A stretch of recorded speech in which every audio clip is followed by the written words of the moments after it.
আসসালামু আলাইকুম রহমতুল্লাহ।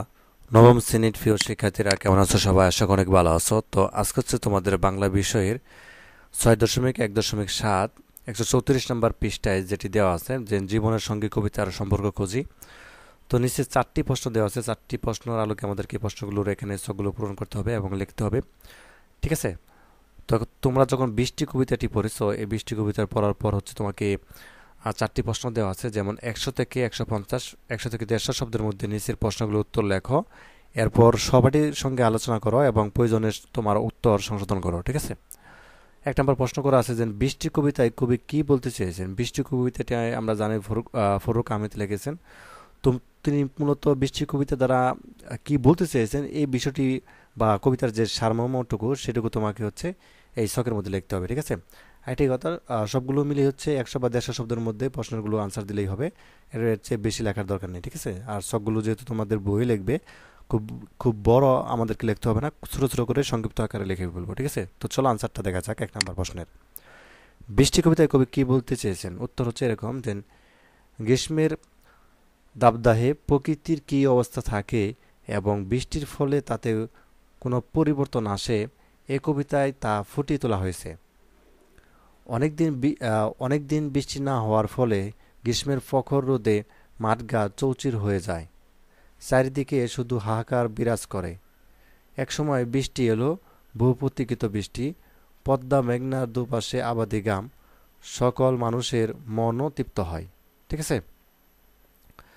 তো যা হোক, এই সারমর্মটুকু হচ্ছে তুমি জাস্ট এইখানটাই লিখে দেবে। বৃষ্টি কবিতা কবি এই কথাটুকুই মূলত বলতে চেয়েছেন যে এক সময় কি হয়, অনেক প্রচণ্ড রোদ থাকে বা তাপ থাকে, দাবদাহ থাকে, সবাই আসলে অপেক্ষা করে বৃষ্টির জন্য।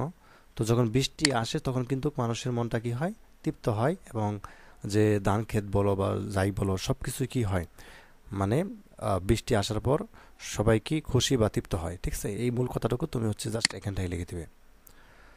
তো তারপর দেখো 135 নম্বর পৃষ্ঠায় 2 নম্বর প্রশ্নটি দেওয়া আছে যে রুগ্ন বৃদ্ধ ভিখারির রগ ওটা হাতের মতন রুক্ষ মাঠ। ঠিক আছে? এখানে যে বিষয়টি বলছে যে রুগ্ন বৃদ্ধ ভিখারির রগ, এখানে যারা বৃদ্ধ যারা রয়েছে বা বয়স্ক লোক যারা ভিখারির, ঠিক আছে, তো তাদের রগ যে রয়েছে হাতের রগটার মতোই হচ্ছে কি হয়, এই মাঠ ঘাট বৃষ্টি না হওয়ার ফলে কি এরকম হয়। ঠিক আছে? আচ্ছা, রুক্ষ মাঠ হয়, এরকম হয়। তো কবি কেন এমন কথা বলেছেন? তো আনসারটা আমরা একটু দেখি কিভাবে আনসারটা হবে। তো রুগ্ন বৃদ্ধ ভিখারির রগ ওটা হাতের মতন রুক্ষ মাঠ, কবি কেন এমন কথা বলেছেন? তো রুগ্ন বৃদ্ধ ভিখারির রগ ওটা হাতের মতন রুক্ষ মাঠ, কবি এমন কথা বলেছেন এজন্য যে যে মানুষ রোগাক্রান্ত হলে শক্তিহীন হয়ে পড়ে, ফলে একজন বৃদ্ধ ভিখারির রগ ওঠা হাতের মতন। তাই কবি বৃষ্টিহীন রুক্ষ মাঠকে রোগাক্রান্ত বৃদ্ধ ভিখারির রগ ওঠা হাতের সাথে তুলনা করেছেন। ঠিক আছে? তো এখানে এই কথাটুকু জাস্ট হচ্ছে তুমি এখান থেকে এই কথাটুকু এখানে এই ছকটার মধ্যে লিখে দিবে। ঠিক আছে? তাহলে অ্যান্সারটি হয়ে যাবে আমাদের। তো তারপর দেখো, রৌদ্র দগ্ধ ধান ক্ষেত কিসের স্পর্শ পেতে চায়, কেন পেতে চায়?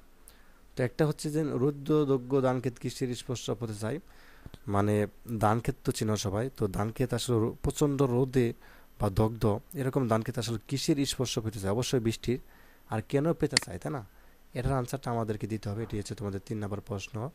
তো আনসারটা হচ্ছে আমরা এইভাবে দিতে পারি যে রৌদ্র দগ্ধ ধান ক্ষেত কিসের স্পর্শ পেতে চায়, কেন পেতে চায়? উত্তর হচ্ছে রৌদ্র দগ্ধ ধান ক্ষেত বৃষ্টির স্পর্শ পেতে চায়। কেননা প্রচণ্ড তাপে ধান ক্ষেত শুকিয়ে চৌচির হয়ে গেছে।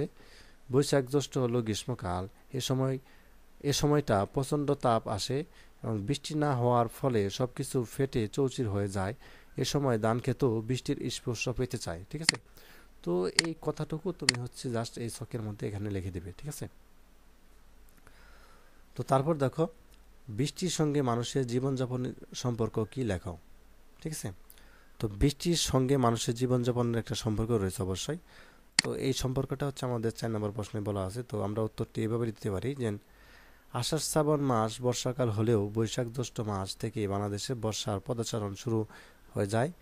তখন শুধু আমাদের বাইরের আকাশটাই নয়, আমাদের মনের আকাশটাকেও নিবিড়ভাবে ছুঁয়ে যায়।